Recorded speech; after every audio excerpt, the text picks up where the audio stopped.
दादांचं आज सकाळी विमान अपघाताने निधन झालं.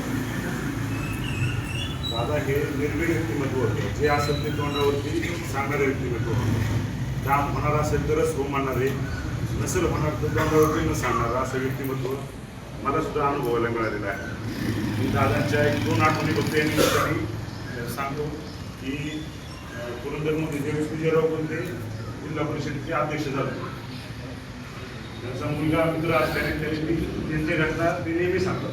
त्यावेळेस शरद पवारांचे पुतणे एवढे मोठे व्यक्तिमत्व असून सुद्धा ते बारामतीवरून त्यांना अध्यक्षपद झाल्यानंतर पिसोळे गावामध्ये SD गाडी घेऊन निष्ठेने उभा राहणारा हा नेता आज खरं तर आपल्यातून हरपलेला आहे.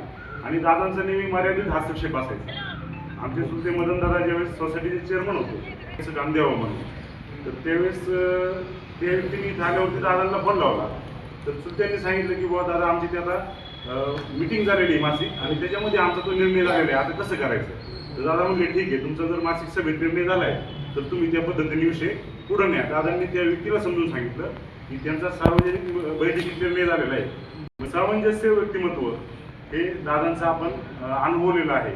असं झाल्याने म्हणजे वस्तुस्थिती सांगतो, म्हणजे सगळ्यांनाच वाटायचं की दादा महाराष्ट्राचे मुख्यमंत्री व्हावे, पक्ष कुठला असू द्या.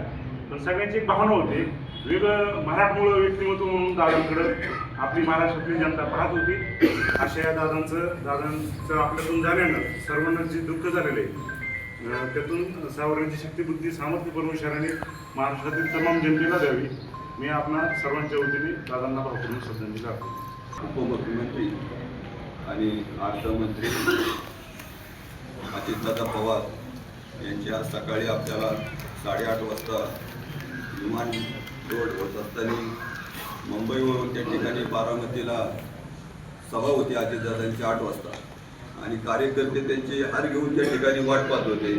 श्रीफळ घेऊन शाल घेऊन त्यांचा सत्कार करण्यासाठी कार्यकर्ते आणि बारामतीतली बरेचसे लोक त्या ठिकाणी विमानतळावर हजर असताना त्यांच्या समोर दादांच्या विमानाचा त्या ठिकाणी अपघात झाला. आणि त्या दुर्दैवाने आपला एक महाराष्ट्राचा शेतकऱ्यांचा नेता, ज्यांनी आतापर्यंत शेतकऱ्यांचा होता आणि शेतकऱ्यांचा आवाज उठावा.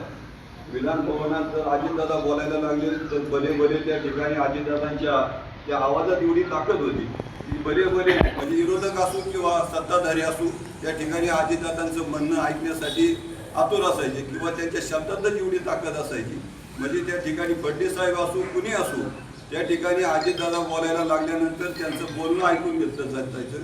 त्यांना विरोध त्या ठिकाणी कसा करायचा, कारण त्यांचा विरोधच असा, त्यांचं बोलणंच असं असायचं की विरोध न करण्यासारखं बोलणं असायचं.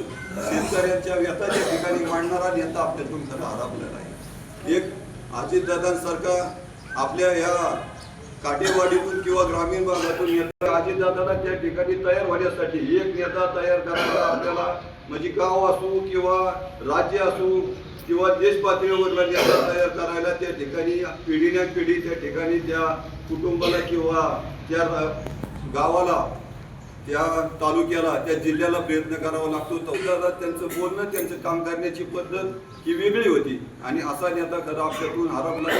खरं अजितदादाचा आता राजू पाटलांनी सांगितलं त्याला अनुभव आलेला, परंतु मला एक शेतकरी म्हणून अनुभव त्यांचा 22 वर्षापूर्वी आला. मी पहिला ट्रॅक्टर घेतला. पहिल्या ट्रॅक्टरचं प्रकरण आपल्या सोसायटी मांडून आपली पहिली पद्धत होती, किंवा प्रकरण घेतलं की शिरूरला घ्यायचं, शिरूरवरून पुण्याला घेऊन जायचं. आणि पुण्याला नवीन बिल्डिंग झाली, त्या ठिकाणी त्या बिल्डिंगमध्ये मी चित्र सांगितलं होतं. त्यावेळेस फोन होती मगायचा म्हणाला आत्मारा बघून माझा किस्सा सांगितला. अजितदादाची स्मरणशक्ती किती दांडगी होती, कारण माझ्यासारखा एक सर्वसामान्य वर्गात त्या टायमात मी नवीन शेती करायला लागलेलो आणि ट्रॅक्टर घेण्याचं माझं प्रकरण मी घेऊन गेलो. त्या टायमाला मी लिफ्टमध्ये घेऊन प्रकरणवर साहेब घेऊन अरुण आवाजला तिथं मला बोलावलं होतं. आणि अजितदादा आले ना, असे लिफ्टमध्ये आले, मी बाजूला सरलो. अजितदादा म्हणले की आता मला वाटलं मी एकटाच होतो. अजितदादांनी माझ्याकडे खालीवर पाहिलं, माझ्या हातात ती फाईल होती. मला म्हणले तू मांडोगत जागा. मी गडीवर विचार केला, मला कसं काय अजितदादांनी ओळखलं असं. पण माझ्या स्वभावात पहिल्यापासून एखादा चांगला कार्यकर्ता गावात आला, विरोधक असू कोणी असू, त्याची सभा ऐकायची, पुढे जायचं, पुढे यायचं, माझ्या स्वभावातला गुण होता.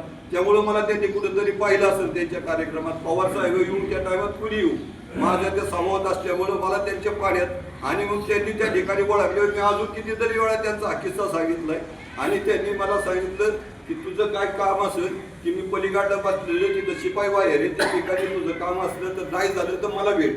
आणि माझं काम त्यांना न भेटता औरंगाबादनी केलं, पण मी परत त्यांची गाडी घेऊन आलो. असा एक नेता म्हणजे त्या टायमाचा शेतकरी म्हणून, आता राजू पाटलांनी कॉलेजचं सांगितलं, पण शेतकरी म्हणून सुद्धा ओळखणारा असा नेता आपल्यातून गेला. अनेक कामं त्यांनी आपल्या भागात केली, आपल्या गावात केली. आणि असं काहीच आपल्या स्मरणात राहणारा, आपल्या पुढच्या पिढीला सुद्धा हे आठवणारं व्यक्तिमत्व आपल्यातून गेलं. त्यांच्या जाण्यानं आपल्या सर्वच मांडवगण गावाला, ग्रामस्थांना दुःख झालं. सर्वांनी हा महाराष्ट्राने देशाने त्यांचा दुखावटा पाळण्यासारखं व्यक्तिमत्व आपल्यातून गेलेलं आहे. त्यांच्या प्रतिमेला अभिवादन करतो आणि या ठिकाणी